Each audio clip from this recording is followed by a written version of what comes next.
Démocrates ka fanga ɲinina Kamala Harris ka lajɛba dɔ senfɛ Las Vegas baarakɛla minnu bɛ lafasalitɔnw kɔnɔ u y'u nisɔndiya jira bawo Kamala Harris y'a fɔ k'a bɛ lɛnpo bɔ u ka hakɛw kan baarakɛyɔrɔw la États-Unis. Kenny Casserole ye casino baarakɛlaw ka lafasalitɔn mɔgɔ dɔ ye. I know that Vice President Kamala Harris has a ne b'a dɔn jamana kuntigi dankan Kamala Harris fɛɛrɛw b'a bolo n'a bɛna dansigi lɛnpo sarali la an ka hakɛw kan ni maraw ɲɛmaw y'a kɛ baarakɛlaw kan yan Nevada.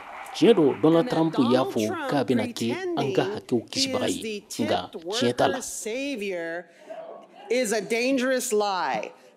Républicains ka Cebow Donald Trump fana taara Nevada mara kɔnɔ walasa k'a ka baaraw kɛcogow sankɔrɔta n'a ɲɛsinnen bɛ ka lɛnpo bɔ casino baarakɛlaw ka hakɛw kan. Didi Lima ye Donald Trump kokoromadonbaga dɔ ye Nevada. That is going to be adored. O bɛna diya baarakɛlaw bɛɛ ye jango sara jɔnjɔn tɛ minnu bolo o bɛ fisa kosɛbɛ. And that they work on tips, that's going to be loved by them.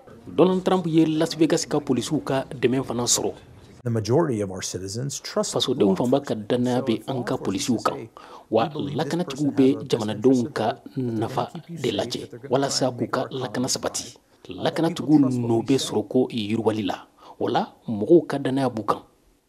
Steve Grimes kumana Donald Trump ye dɛmɛ minnu fɔ ka ɲɛsin lakanatigiw ma a ka lajɛbaw senfɛ.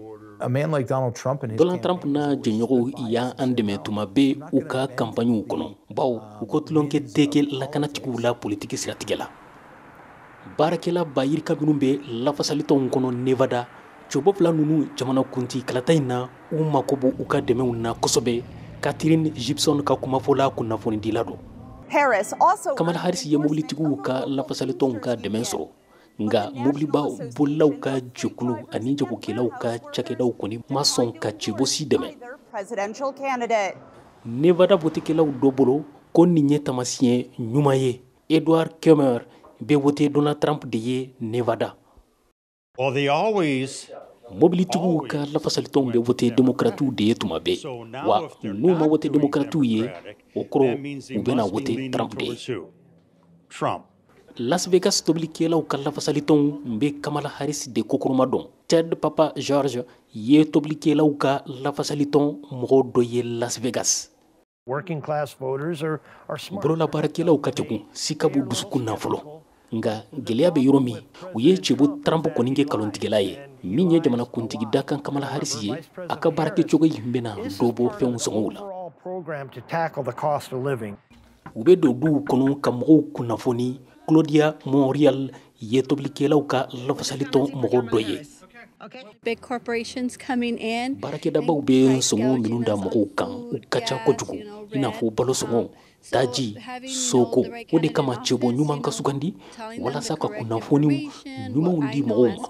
Ne kɔni bolo Kamala Harris bɛ se k'o ɲɛnabɔ se tɛ an minnu ye ani lafasalitɔn mɔgɔw ye.